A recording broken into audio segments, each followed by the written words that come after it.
അധ്യായം 16. കളിയല്ല കല്യാണം. സർ ക്ഷമിക്കണം, അവൻ സാറിന് ഫോൺ ചെയ്ത് വരുത്തിയ കാര്യം ഞാൻ അറിഞ്ഞതല്ല, നീലിമ പറഞ്ഞു. സിദ്ധാർത്ഥ് അവളുടെ മുഖത്തേക്ക് തന്നെ നോക്കി നിൽക്കുകയായിരുന്നു. അവൻ ഇങ്ങനെ നോക്കി നിൽക്കുമ്പോൾ അവരോട് ശരിക്കും സംസാരിക്കാൻ പോലും കഴിഞ്ഞില്ല. സിദ്ധാർത്ഥിന്റെ നോട്ടം സഹിക്കാനാവാതെ അവൾ മെല്ലെ തിരിഞ്ഞു നിന്നുകൊണ്ട് പറഞ്ഞു, അവൻ അറിയാതെ ചെയ്തതാണ്. സാറിനെ ഈ ഒരു കാര്യത്തിൽ ഞങ്ങൾ ബുദ്ധിമുട്ടിക്കില്ല, സോറി, നീലിമ പറഞ്ഞു. സിദ്ധാർത്ഥ് അത് കേട്ടിട്ടും ഒന്നും മിണ്ടാതെ അവളെയും അശ്വിനെയും മാറി മാറി നോക്കിക്കൊണ്ട് അങ്ങനെ തന്നെ നിന്നു. അവന്റെ കണ്ണുകളിലെ ഭാവം എന്താണെന്ന് നീലിമയ്ക്ക് മനസ്സിലാക്കാനായില്ല.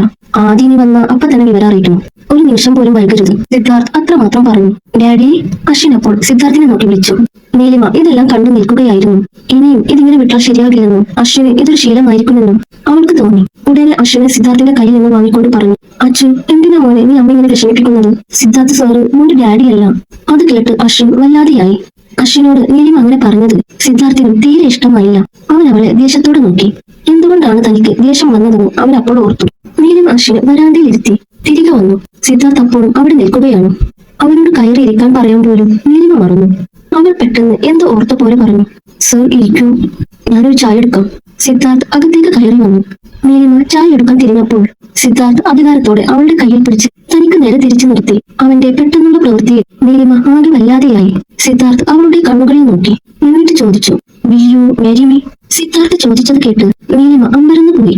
സർ എന്താ ചോദിച്ചത്? എന്നെ കല്യാണം കഴിക്കാമോ? എന്താ താൻ കേട്ടില്ല അത്? സിദ്ധാർത്ഥ് ചോദിച്ചത് കേട്ട് നീലിമയുടെ മനസ്സിൽ സന്തോഷമാണോ അമ്പരപ്പാണോ എന്നറിയാത്ത പലതരം വികാരങ്ങൾ ഉണർന്നു. അവൾ അത്ഭുതത്തോടെ സിദ്ധാർത്ഥിന്റെ നേർക്ക് നോക്കി. അവൻ എപ്പോഴും നീലിമയുടെ കണ്ണുകളിലേക്ക് നോക്കി നിൽക്കുകയായിരുന്നു.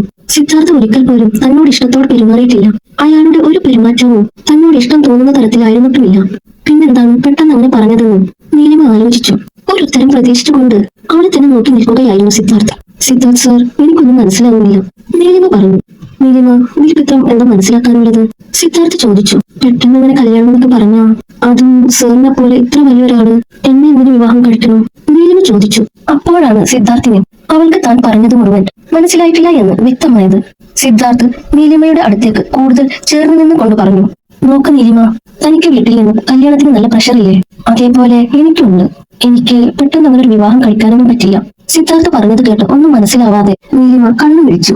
ഞാൻ പറഞ്ഞു വരുന്നത്, നമ്മൾ രണ്ടുപേരുമാണ് തമ്മിൽ കല്യാണം കഴിക്കുന്നതെങ്കിൽ ഈ പറഞ്ഞ പ്രശ്നത്തിൽ നിന്നും രണ്ടുപേർക്കും ഒരുപോലെ രക്ഷപ്പെടാം. സിദ്ധാർത്ഥ് കൂടുതൽ വ്യക്തമാക്കാൻ ശ്രമിച്ചു. നീലിമയ്ക്ക് അപ്പോഴും പൂർണ്ണമായി അവൻ എന്താണ് പറയുന്നതെന്ന് മനസ്സിലായില്ല. നീലിമ, നമ്മൾ വിവാഹം കഴിച്ചാലും ഇതേപോലെയൊക്കെ തന്നെയാവും ജീവിക്കാൻ പോകുന്നത്. അതായത് ഭാര്യ ഭർത്താവ് ബന്ധമൊന്നും നമുക്കിടയിൽ ഉണ്ടാവില്ല. ഞാൻ ഉദ്ദേശിക്കുന്നത് ഒരു എഗ്രിമെന്റ് കല്യാണമാണ്, സിദ്ധാർത്ഥ് പറഞ്ഞു. അത് കേട്ട് നീലിമ അവനെ നോക്കി. അപ്പോഴാണ് അവന് എന്താണ് ഉദ്ദേശിക്കുന്നതെന്ന് അവൾക്ക് മനസ്സിലായത്. സിദ്ധാർത്ഥിന് മറ്റുള്ള വിവാഹാലോചനകളിൽ നിന്നും രക്ഷപ്പെടാൻ വേണ്ടി മാത്രം വെറുതെ ഒരു വിവാഹം. നീലിമയ്ക്ക് അതുപോലെ ഒരു കാര്യം സങ്കല്പിക്കാൻ പോലും ആവുമായിരുന്നില്ല. സിദ്ധാർത്ഥ് അപ്പോഴും അവനെ നോക്കുന്നുണ്ടായിരുന്നു. എന്ത് പറയണമെന്നറിയാതെ നീലിമ അവനെ നോക്കി. നീലിമ ഒന്നും പറഞ്ഞില്ല. ഈ കാര്യത്തിൽ തനിക്ക് എന്തെങ്കിലും ബുദ്ധിമുട്ടുണ്ടോ? ഉണ്ടെങ്കിൽ തുറന്നു പറയാം. സർ, ഇതിപ്പോ നിങ്ങളുടെ വീട്ടിലേക്ക് അറിഞ്ഞാൽ എന്ത് സംഭവിക്കാന്ന് ചിന്തിച്ചിട്ടുണ്ടോ? സിദ്ധാർത്ഥ് മറുപടി പറയാതെ അവളെ നോക്കി. അശ്വിൻ അപ്പോൾ ഹോളിൽ കളിക്കുകയായിരുന്നു. നീലിമ തുടർന്നു. മാത്രമല്ല, ആളുകൾ എന്നെയും സാറിനെയും ചേർത്ത് എന്തൊക്കെ കഥകളാണ് പറയുന്നതെന്ന് അറിയാലോ. ഇപ്പോ നമ്മൾ വിവാഹം ചെയ്ത അതെല്ലാം സത്യമാണെന്ന് നമ്മൾ തന്നെ സമ്മതിച്ചു കൊടുക്കുന്നത് പോലെയാവില്ലേ? നീലിമ ചോദിച്ചു. അത് കേട്ട സിദ്ധാർത്ഥ് അവളെ നോക്കി പറഞ്ഞു, നീലിമ, ഞാൻ സംസാരിക്കുന്നത് നമ്മൾ രണ്ടുപേരുടെയും കാര്യം മാത്രമാണ്. നാട്ടുകാരെന്ത് വിചാരിക്കുമെന്ന് കരുതിയല്ല ഞാൻ ജീവിക്കുന്നത്. എനിക്ക് പക്ഷെ അതൊക്കെ ചിന്തിച്ചേ പറ്റൂ, നീലിമ പറഞ്ഞു. അപ്പോൾ സിദ്ധാർത്ഥ് അവളുടെ മുന്നിലേക്ക് നീങ്ങി അല്പം കൂടി അടുത്തേക്ക് വന്നു. എന്നിട്ട് പറഞ്ഞു, നീലിമ, തന്റെ കൂടെ ഒരാളില്ലെങ്കിൽ ഉറപ്പായും തനിക്ക് വീട്ടുകാർ കണ്ടുപിടിച്ച ആ കിഴവനെ കെട്ടേണ്ടി വരും. പിന്നെ അന്ന് അച്ഛനെ ആരൊക്കെ ചേർന്നു പിടിച്ചു വെച്ചപ്പോ ഞാൻ അവിടെ തക്ക സമയത്ത് എത്തിയത് കൊണ്ട് മാത്രമാണ് കുഞ്ഞ് ഇവിടെ ഇന്ന് പിന്നിൽ ഇരിക്കുന്നത്. അവന്റെ ഭാവി കൂടെ ഓർത്താണ് ഞാൻ പറയുന്നത്. തനിക്കും മോനും എന്റെ വീട്ടിൽ സുഖമായി ജീവിക്കാം. അത് കേട്ടിട്ടും വിവാഹത്തിന് സമ്മതമല്ലാത്ത മട്ടിൽ നീലിമ അവനെ നോക്കി. ഈ പെണ്ണെന്ത് ഇങ്ങനെ? സാധാരണയായി എന്റെ കാശ് കണ്ടിട്ട് ഇങ്ങോട്ട് വിവാഹകാര്യം പറഞ്ഞാണ് പെൺകുട്ടികൾ വന്നുകൊണ്ടിരുന്നത്. ഞാൻ ഇവളോട് ആ കാര്യം അങ്ങോട്ട് പറഞ്ഞിട്ടും നിന്ന് ആലോചിക്കുന്നത് കണ്ടില്ലേ? വല്ലാത്ത ജന്മം തന്നെ ഇവള്, സിദ്ധാർത്ഥ് മനസ്സിൽ പറഞ്ഞു. ഇനി നീലിമയോട് അതേക്കുറിച്ച് സംസാരിച്ചിട്ട് കാര്യമില്ലെന്ന് മനസ്സിലാക്കിയ സിദ്ധാർത്ഥ് അവളെ ഒന്ന് നോക്കിയ ശേഷം അവിടെ നിന്ന് ഇറങ്ങിപ്പോയി. സിദ്ധാർത്ഥ് ദേഷ്യപ്പെട്ടു പോകുന്നത് കണ്ട നീലിമ അവന്റെ പിന്നാലെ ഓടിച്ചെന്നു. എന്നിട്ട് പിറകിൽ നിന്ന് വിളിച്ചു, സിദ്ധാർത്ഥ് സാർ. അവൾ വിളിച്ചത് കേട്ട് സിദ്ധാർത്ഥ് തിരിഞ്ഞു നോക്കി. സാറിന്റെ വീട്ടില് ഈ വിവാഹത്തിന് സമ്മതിക്കോ? നീലിമ ചോദിച്ചു. എന്റെ വീട്ടിലെ കാര്യം ഞാൻ നോക്കിക്കോളാം, താൻ തന്റെ കാര്യം മാത്രം പറഞ്ഞാൽ മതി. സമ്മതാണോ? ഞാൻ പറഞ്ഞ എഗ്രിമെന്റ് വിവാഹത്തിന്? സിദ്ധാർത്ഥൻ വീണ്ടും ചോദിച്ചു. നീലിമ മറുപടി പറയാതെ എന്തോ സംശയത്തോടെ അവനെ നോക്കി. എനിക്ക് മനസ്സിലാവും നീലിമ, സമയമെടുത്ത് ആലോചിച്ചു പറഞ്ഞാൽ മതി. സിദ്ധാർത്ഥ് അവളുടെ മറുപടിക്ക് കാത്തു നിൽക്കാതെ ഉടനെ അവിടെ നിന്നും ഇറങ്ങിപ്പോയി. അവൻ പോയിട്ടും ഏറെ നേരം നീലിമ അവിടെ തന്നെ നിന്നു. സിദ്ധാർത്ഥിന് അങ്ങനെ ഒരു അഗ്രിമെന്റ് വിവാഹം നടത്താൻ താല്പര്യമുണ്ടെങ്കിൽ എന്തിനും റെഡിയായി ഒരുപാട് സ്ത്രീകൾ അയാൾക്ക് മുന്നിൽ വരുമെന്ന് നീലിമയ്ക്കറിയാം. എന്നിട്ടും അയാൾ എന്തുകൊണ്ടാണ് തന്നോട് ഈ കാര്യം ആവശ്യപ്പെട്ടത്? ഇനി ഒരു പക്ഷേ അയാൾക്ക് എന്നോട് എന്തെങ്കിലും ഇഷ്ടമുണ്ടോ? ഏയ് ഇല്ല, ഈ മുരുടൻ അങ്ങനെ ഇഷ്ടപ്പെടുന്ന ആളൊന്നുമല്ല. നീലിമ എന്തൊക്കെയോ ചിന്തിച്ചു കൂട്ടി. അല്പസമയത്തിന് ശേഷം അവൾ വീടിന്റെ അകത്തേക്ക് കയറി വാതിലടച്ച് കൊടുത്തിട്ടു. സിദ്ധാർത്ഥ് സാറിനെ പോലെ ഒരാൾ ഇങ്ങോട്ട് വന്നു ഇങ്ങനൊരു കാര്യം പറഞ്ഞാ ഏത് പെണ്ണായാലും സമ്മതിക്കേണ്ടതാണ്. പക്ഷേ എനിക്കെന്താ സമ്മതിക്കാൻ തോന്നാത്തത്? അല്ലെങ്കിലും അഗ്രിമെന്റ് വെച്ച് നടത്താൻ കല്യാണം അയാൾക്കെന്താ കുട്ടിക്കളിയാണോ? നീലിമ മനസ്സിൽ ചോദിച്ചു. അശ്വിൻ അപ്പോഴും ഹോളിൽ കളിക്കുന്നുണ്ട്. സിദ്ധാർത്ഥ് ഇറങ്ങിപ്പോയത് അവൻ അറിഞ്ഞിട്ടില്ല. അമ്മ, ഡാഡി പോയോ? അശ്വിൻ ചോദിച്ചത് കേട്ട് നീലിമയ്ക്ക് ദേഷ്യം വന്നു. ദേ അച്ഛോ, അദ്ദേഹം നിന്റെ ഡാഡിയല്ലെന്ന് എത്ര വട്ടം പറയണം? ഞാൻ ശരിക്കും എടുത്തു. ഇനി നീ തല്ല് വാങ്ങിക്കും, നോക്കിക്കോ. നീലിമ അശ്വിനെ നോക്കി ശാസനയോട് പറഞ്ഞു. അല്ല, നീ എന്തിനാ മോനെ ആവശ്യമില്ലാതെ അദ്ദേഹത്തെ വിളിച്ചു വരുത്തിയത്? നീലിമ അവനെ നോക്കി ചോദിച്ചു. അത് അമ്മ, ആ അങ്കിള് അമ്മയെ കരയിപ്പിച്ചത് കണ്ടപ്പോ ഡാഡിയെ വിളിക്കാൻ തോന്നി. എനിക്ക് വേറെ ആരോടാ അമ്മയെ രക്ഷിക്കാൻ പറയാൻ പറ്റുന്നേ? നമുക്ക് വേറെ ആരുമില്ലല്ലോ. അത് പറഞ്ഞപ്പോൾ അശ്വിന്റെ മുഖം വാടിയിരുന്നു. തന്റെ കുഞ്ഞ് പറഞ്ഞത് കേട്ട് നീലിമയ്ക്ക് വിഷമം തോന്നി. അവൾ അവനെ എടുത്തു മടിയിൽ വെച്ചു. എന്നിട്ട് പറഞ്ഞു, അയ്യേ, അതിനെന്തിനാ എന്റെ അച്ഛന് സങ്കടം? അമ്മ വെറുതെ പറഞ്ഞതല്ലേ. എന്റെ കുഞ്ഞിന് ഞാനുണ്ടല്ലോ. നിനക്ക് എപ്പോഴും ദൈവം കൂടെ ഉണ്ടാവും. വേറെ ആരും വേണ്ട നമുക്ക്. അത് കേട്ട് അശ്വിൻ അവളോട് കൂടുതൽ ചേർന്നിരുന്നു. അമ്മ വിഷമിക്കരുതെന്ന് മാത്രം അവൻ എപ്പോഴും ചിന്തിച്ചിരുന്നു. അമ്മയും മകൻ അങ്ങനെയൊക്കെയാണ്. വാതിൽ ആരോ ശക്തമായി മുട്ടുന്നത് കേൾക്കുന്നത്. വീടിന്റെ മുന്നിൽ ബെല്ലുണ്ടായിട്ടും ആരാണത്ര ശക്തിയായി മുട്ടുന്നതെന്ന് അതിശയം തോന്നി. സിദ്ധാർത്ഥ് ഒരിക്കലും അങ്ങനെ കാണിക്കില്ല. ഇനി ആദ്യമായിരിക്കുമോ? നീലിമ മനസ്സിൽ വിചാരിച്ചു. ആദ്യമാണെങ്കിൽ അവന്റെ വരവ് ഇതോടെ നിർത്തിക്കണമെന്ന് അവൾ മനസ്സിൽ ഓർത്തുകൊണ്ടാണ് നീലിമ ചെന്ന് വാതിൽ തുറന്നത്. വാതിലിന്റെ അപ്പുറം നിൽക്കുന്ന ആളെ കണ്ട് നീലിമ ഞെട്ടിപ്പോയി. അവളുടെ അച്ഛൻ വാസുദേവനും അയാളുടെ 1-2 കൂട്ടാളികളുമായിരുന്നു വീടിന് മുന്നിൽ. അവരെ കണ്ട് ഭയം തോന്നിയെങ്കിലും നീലിമ അത് പുറത്ത് കാണിക്കാതെ പറഞ്ഞു, നിങ്ങൾ എന്ത് ബന്ധത്തിന്റെ പേരിലാ പിന്നെയും വന്നത്? മോളെ, നീ എത്രയായാലും എന്റെ മകളല്ലേ. വാസുദേവൻ വിഷമം അഭിനയിച്ചു. അച്ഛാ, മതി. നിങ്ങളുടെ കുടുംബത്തിന്റെയും അഭിനയം സ്നേഹം മടുത്തിട്ടാണ് ഞാൻ മോനെയും കൂട്ടി ഇങ്ങോട്ട് പോകുന്നത്. പിന്നെയും എന്നെ എന്തിനാ പിറകെ നടന്ന് ദ്രോഹിക്കുന്നത്? നീലിമ ചോദിച്ചു. വാസുദേവൻ അത് കേട്ട് മറുപടി പറയാതെ വരാന്തയിലേക്ക് കയറി. നിന്നെ ആരാ ദ്രോഹിച്ചെന്നാ?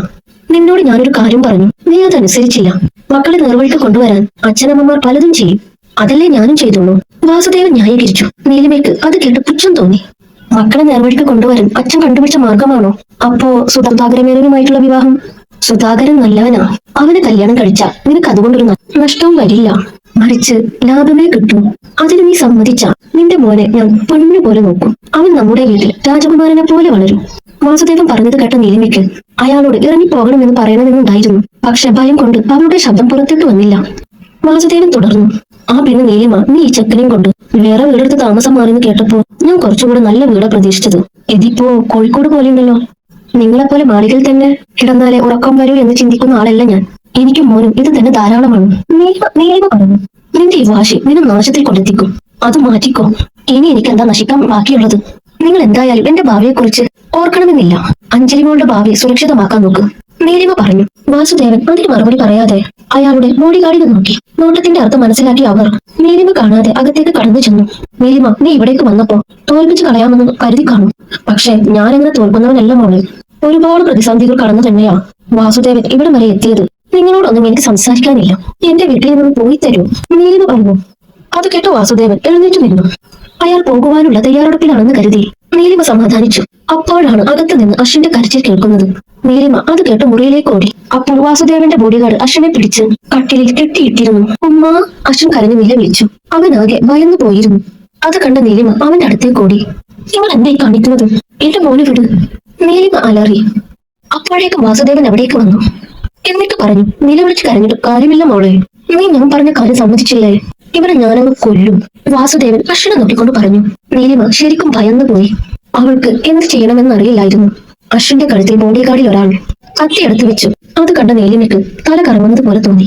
അയ്യോ, എന്റെ മോനൊന്നും ചെയ്യരുത്, നീലിമ കരഞ്ഞു പറഞ്ഞു.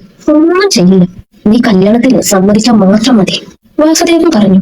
അത് കേട്ട നീലിമയ്ക്ക് സിദ്ധാർത്ഥിന്റെ കാര്യമാണ് പെട്ടെന്ന് ഓർമ്മയിലേക്ക് വന്നത്. അവൾ വാസുദേവൻ കാണാതെ ടേബിളിൽ നിന്ന് കൈനീട്ടി ഫോൺ എടുത്ത് സിദ്ധാർത്ഥിന്റെ നമ്പർ ഡയൽ ചെയ്തു. നീലിമയ്ക്ക് ഫോൺ ചെവിയിൽ വെച്ച് സംസാരിക്കാൻ കഴിഞ്ഞില്ല. സിദ്ധാർത്ഥ് താൻ അപകടത്തിലാണെന്ന് മനസ്സിലാക്കട്ടെ എന്ന് മാത്രം കരുതിയാണ് നീലിമ അവന്റെ നമ്പറിലേക്ക് കോൾ ചെയ്തത്. അപ്പോൾ അതൊന്നും അറിയാതെ വാസുദേവൻ അല്പം കൂടി മുന്നോട്ട് വന്നു. സുധാകരനെ നാളെ തന്നെ നീ കല്യാണം കഴിക്കാമെന്ന് സമ്മതിക്കാതെ ഞാനിവനെ വിടാൻ പോകുന്നില്ല, വാസുദേവൻ പറഞ്ഞു. കാറിൽ വീട്ടിലേക്ക് പോകുകയായിരുന്ന സിദ്ധാർത്ഥ് വണ്ടി നിർത്തി. വാസുദേവൻ പറഞ്ഞത് സിദ്ധാർത്ഥ് ഫോണിലൂടെ കേട്ടിരുന്നു. അവൻ ഉടനെ കാറ് തിരിച്ചു. ബോഡിഗാർഡ് അപ്പോഴും അശ്വിന്റെ കഴുത്തിലെ കത്തി മാറ്റിയിരുന്നില്ല. എന്റെ കുഞ്ഞിനെ വിട്ടേക്ക് പ്ലീസ്, നീലിമ കരഞ്ഞു. ഇതെല്ലാം സിദ്ധാർത്ഥ് കേൾക്കുന്നുണ്ടായിരുന്നു. അവന്റെ മുഖം ദേഷ്യത്തിൽ ചുമന്നു. നീലിമ എന്തോ വലിയ ആപത്തിലാണ് എന്ന് അവൻ മനസ്സിലാക്കിയിരുന്നു. വാസുദേവൻ നീലിമയ്ക്ക് അരികിലെത്തി. എന്നിട്ട് അശ്വിന്റെ മുടിയിൽ പിടിച്ചു വലിച്ചു. കുഞ്ഞ് വേദന കൊണ്ട് കരയാൻ തുടങ്ങി. നീലിമയുടെ നിയന്ത്രണം അതോടെ നഷ്ടമായി.